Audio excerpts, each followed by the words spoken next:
we have outside lights. They go off and on. We have inside lights that are even on a dimmer.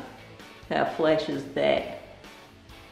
And also inside the wardrobe, we have a snazzy looking little electric board. So that's cool. We got an electrician to come and wire that up and approve it all, but he didn't want to be filmed, so fair enough.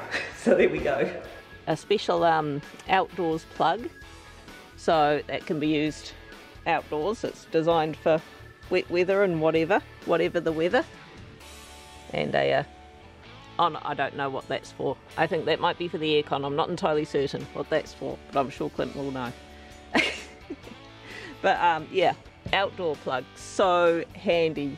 Another outdoor plug there for reasons. Hey, it's something I could do. And we've also got, I can't show you going off and on at the moment because it's daytime, but it's a big motion sensor light. So, you know, if someone comes down the driveway or someone walks past at night time, boom, the big floodlight goes on. So yeah, that's pretty cool. That's the electrics done. We will keep you posted on further progress.